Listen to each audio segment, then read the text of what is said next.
I'm coming to you with a bit of an update on our build site. We had a major mishap yesterday. As you guys know, I've got Chronic Inflammatory Response Syndrome. I'm living in a tent right now, working on this build. We're on a timeline. Winter is coming. We're in Manitoba, so I can't really live in a tent for the winter. But we had a huge mishap happen yesterday. It's not that big of a deal if you don't have CIRS, but for me with CIRS, it is. Let me tell you what happened. I'm going to tell you in the context of building science and moisture management principles. So hopefully it's informative to some of you guys as well. Right now I'm a little stressed. I've had like an hour and a half of sleep last night.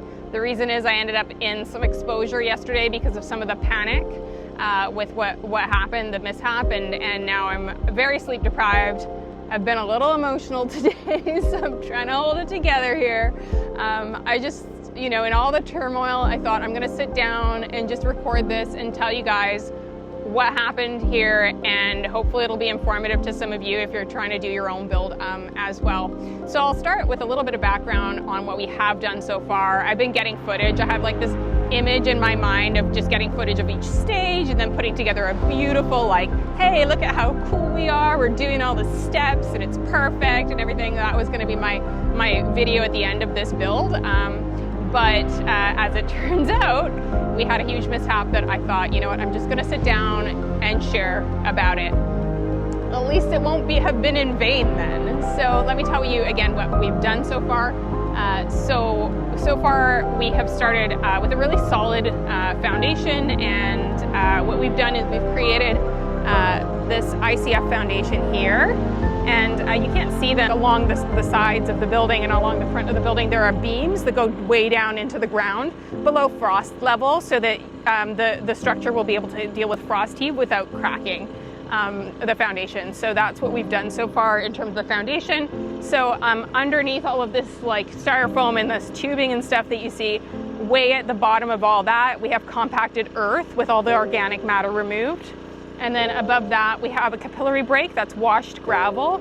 Above that, we have a polyethylene plastic layer, which I'll get into, and you can see it's all propped up and like this. I'll get into why that's happening. And then above that, we have styrofoam as an insulative layer. So that's what we've done. Then we put all this rebar. Took like a couple days of work to tie all this rebar in place, this rebar grid structure. That's going to give the concrete integrity. And then we ran this piping here. This is PEX piping, a special kind for heated floor. So this runs over to a manifold, or it's going to be a manifold over in that direction there. So we're going to have like an amazing heated slab as well. So yeah, we've got all this cool stuff. We like had the foundation ready to go. We were about to pour. Today we were supposed to pour, and then the unthinkable happened. The forecast was beautiful. It was hot and sunny and perfect. There was no rain in the forecast. But Manitoba, being what it is, threw us a curveball. We weren't prepared for rain. So our pad was completely exposed. It became evident that the rain was coming. Steve was really on it. He was running around trying to get it covered. We didn't manage to get it covered entirely in time, and the pad got soaked. So that's really bad news from a CIRS perspective. You do not want to pour concrete on a soaking wet pad.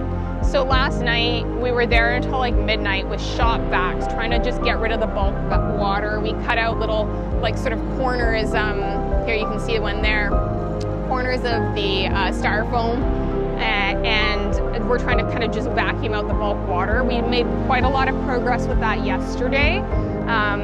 But it was still quite wet. And actually, I should say, it wasn't just rain, it was big hail. It was rain and hail and just torrential for 10 minutes. And then it continued on a little bit after that, but maybe in total 45 minutes of rain. And it was just soaking wet despite it being partially covered with plastic.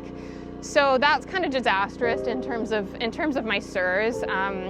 It was a little bit of a thing to try and explain to Steve, hey, we can't just remove the bulk water. We really need to make sure that juncture between the styrofoam and the plastic, the polyethylene, the vapor barrier, is really dry.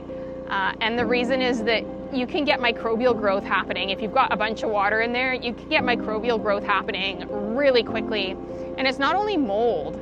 For us with CIRS, like, we're sensitive to actinomycetes and endotoxins. So you'll get like gram-negative bacteria starting to grow. You'll get actinomycetes starting to grow.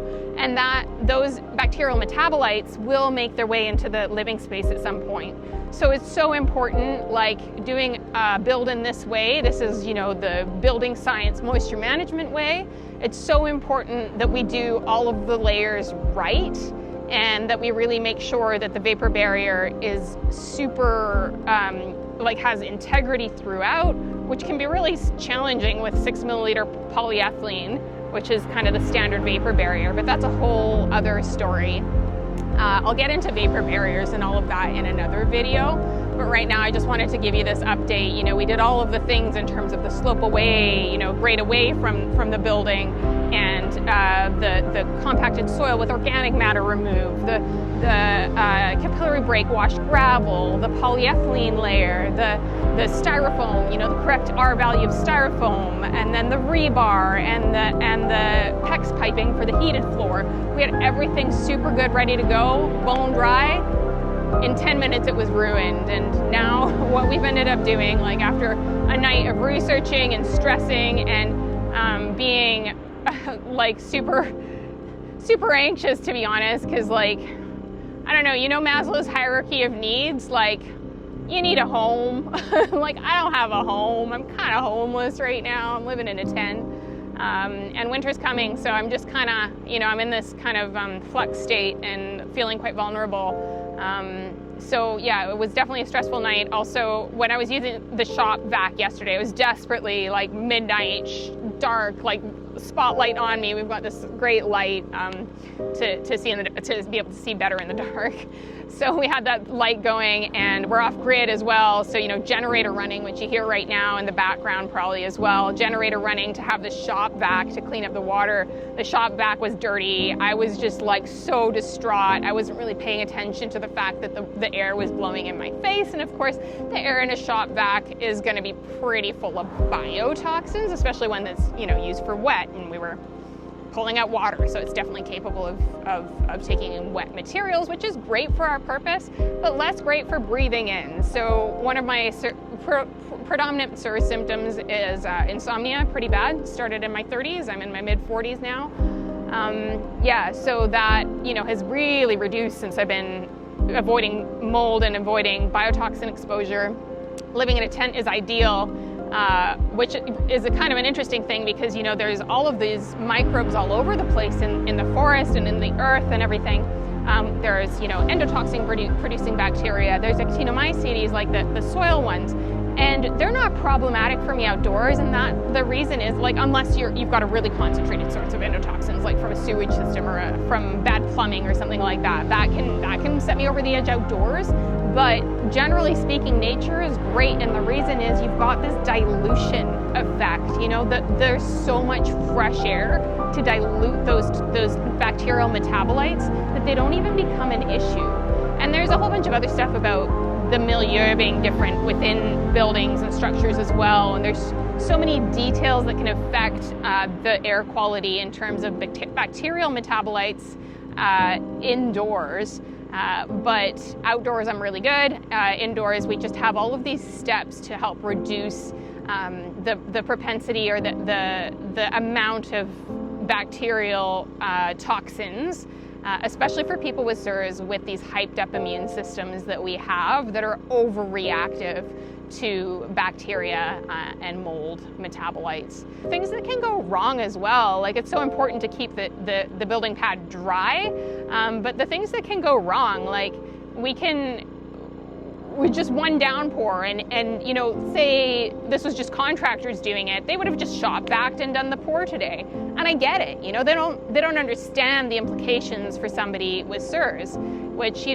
brings me to like modern building is problematic because if you don't do it perfect according to building science principles, which most of the time we don't, contractors aren't really on board with all the building science stuff. There's definitely like an animosity between the building science and the engineers and the contractors, And for good reason from the contractor's perspective a lot of the time, because a lot of what the engineers and the scientists are asking them to do doesn't really make sense, and sometimes it's way over top, and sometimes it's not even really feasible with the tools that they have. There's this disconnect.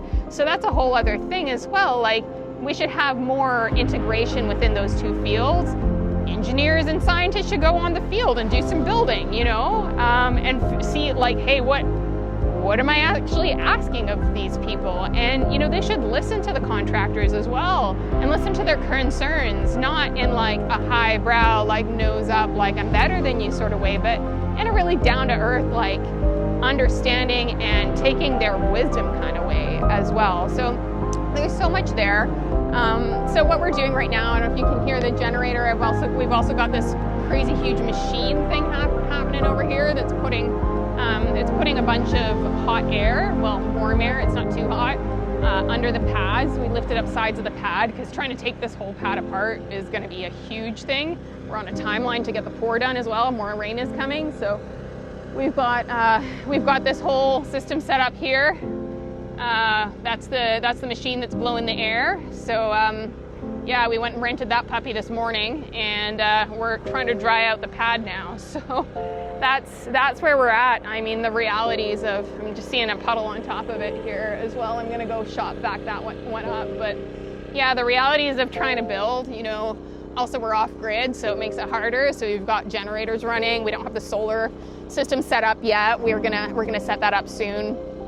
So yeah, I'm gonna do a video on more sort of basic building science principles, because I have read about it, just in an interest in really looking after my own health and understanding why it is that most indoor environments make me sick. I'm like, hey, something's gone really wrong with the way that we build. And a bit of a teaser, I don't think that the modern building principles are very good. If it's that hard to adhere to them perfectly,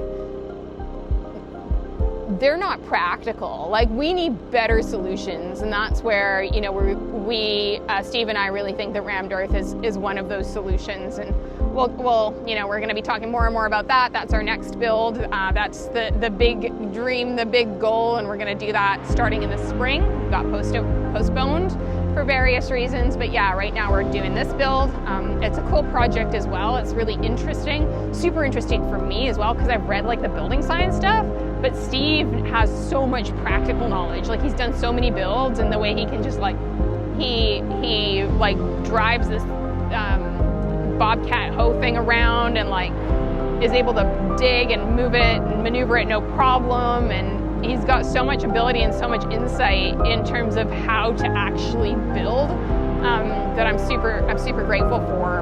And I'm here with all my building science knowledge, but I have like I've had no practical experience. So I've been involved in all of the steps, which is so cool, but definitely a big moment of panic yesterday when it rained so much. And then trying to explain that to Steve as well, trying to explain that to somebody without CIRS, it's like, oh, it's some water, it's fine. Like, there's water in concrete anyway, but there's a whole issue with that as well, because the water, when we pour concrete, the water is in a viscous material, and it's made, the whole pad is made to evaporate up.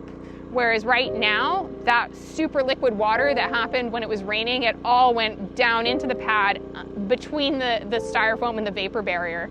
Our hard work, it felt like, okay, it's all ruined, so that was pretty stressful. I was pretty distraught yesterday. I'm still pretty distraught today, but now I feel like we're making some progress. We've got the drying thing happening. We'll move the hoses, like the hoses with the warm air blowing in. We'll move them around. We'll lift up other parts of the styrofoam to really get in there and clean it out. So yeah, stay tuned for more stuff about healthy building, about CIRS, about building science, about off-grid living. Steve is into really cool stuff about real-world preparedness in the event of disaster as well. He's got a whole host of knowledge on that. So we just want to share the things we know in the hopes that it'll be useful to some of you.